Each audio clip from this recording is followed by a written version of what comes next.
Assalamualaikum warahmatullahi wabarakatuh.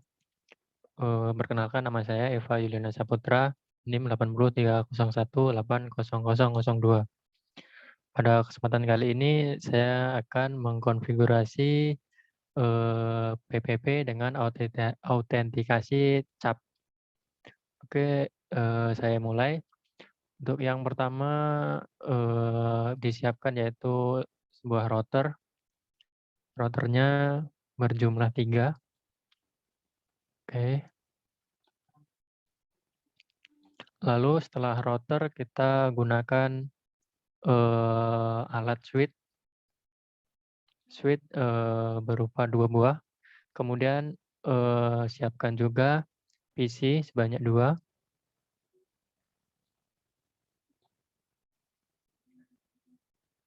Nah, jika sudah tersusun seperti ini, untuk menghubungannya kita menggunakan kabel. Yang pertama dari PC ke switch kita menggunakan kabel copper strap. Di sini kita hubungkan. Lalu yang ini juga PC ke switch. Dan kemudian untuk switch ke routernya sendiri kita sama menggunakan kabel copper strap. Kita hubungkan dulu. Lalu untuk router ke routernya menggunakan kabel serial DCI yang ini. Kemudian kita pilih serial 20. Selanjutnya untuk yang satunya menggunakan serial 3/0. Oke, jika sudah seperti ini, lalu dikonfigurasi dulu mulai dari router 1. Di sini kita ganti nama dulu menjadi router 1. R1 ini R1. Kemudian yang ini R2. Dan yang ini yang ini R3. Yang ini R3, ini R2. Oke, juga sudah seperti ini, konfigurasi dulu mulai dari R1.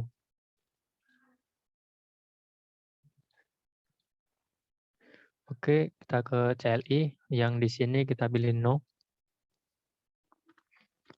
Lalu untuk codingnya sendiri, saya sudah menyiapkannya di sini, mulai dari coding R1 sampai dengan R2 dan R3.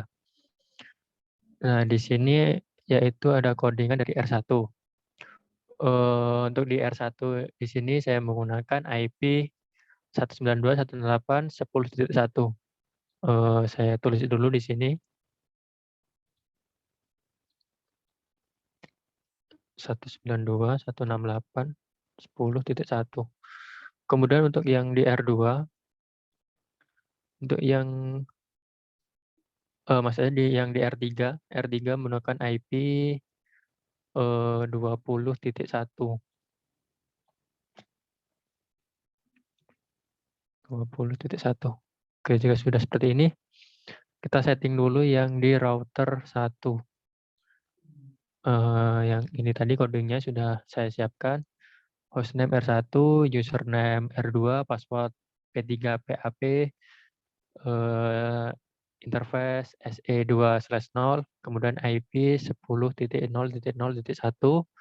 255.0.0.0, kemudian encapsulation-nya P3 authentication PAP, kemudian PAP pub send username R1 password PAP. Kemudian di sini ada INTFA 0/0 dengan IP 192.168.10.1, kemudian subnetnya 255.255.255.0.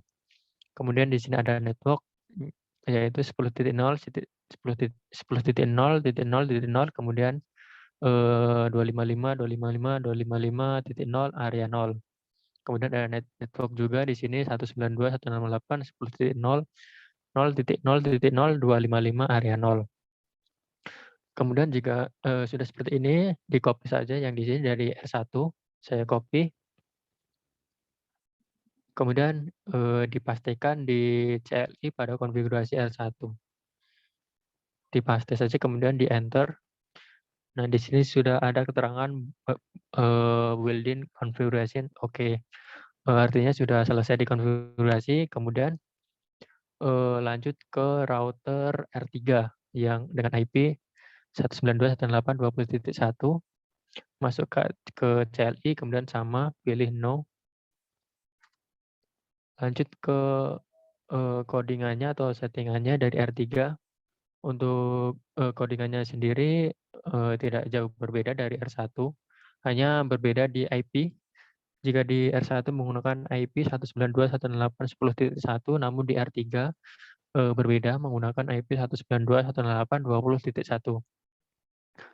Untuk yang membedakan hanya di IP.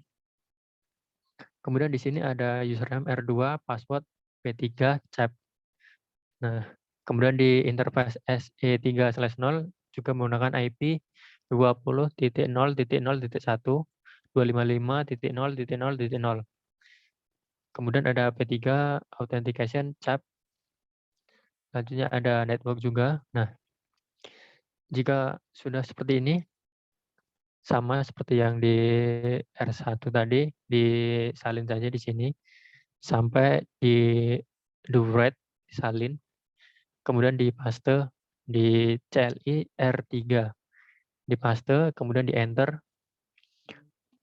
Keterangan ada building configuration, oke. Nah, artinya sudah berhasil dikonfigurasi. Kemudian di close aja yang di sini. Selanjutnya masuk ke router R2. R2 ini yaitu menghubungkan antara P3 dengan cap. Untuk settingannya sama, ke CLI, kemudian pilih no. Selanjutnya masuk ke codingan yang sudah disiapkan. Di sini ada R2. Nah, di sini ada settingan dari R2, hostname R2, username R1, password P3 pub, username R3, password P3 cap, kemudian ada interface SE20 dengan IP 10.0.0.2, subnet 255.0.0.0. Kemudian ada encap P3, P3 autentikasi PAP. Kemudian ada P3 PAP send username R2 password P3 PAP.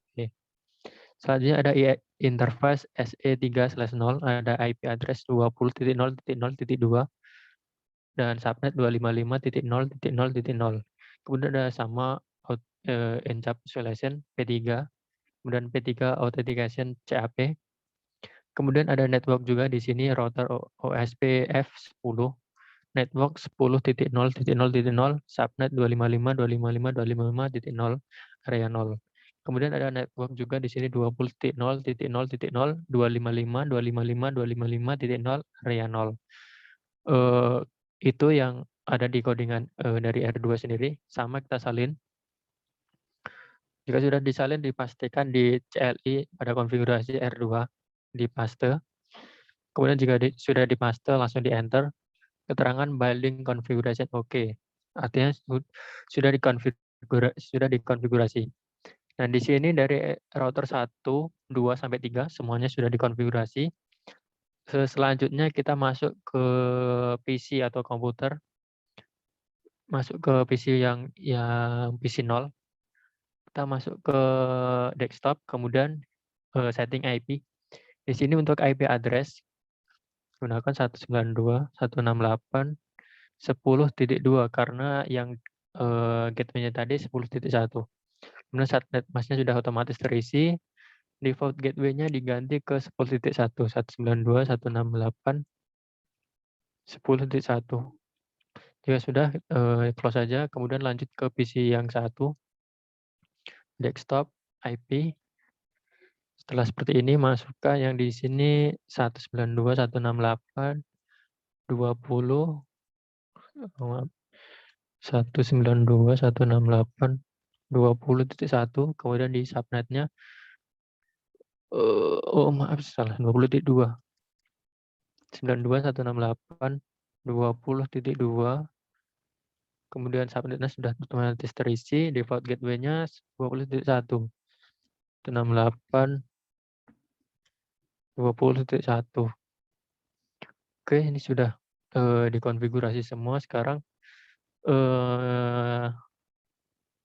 dites gunakan perintah ping di desktop, kemudian di command prompt, kita ping ke router 1 yang di IP 192.168.168.1, ping perintah pingnya ping. Oke, kita ping. Dan di sini pingnya sudah jalan, artinya sudah berhasil dikonfigurasi. Dan coba tes di sini.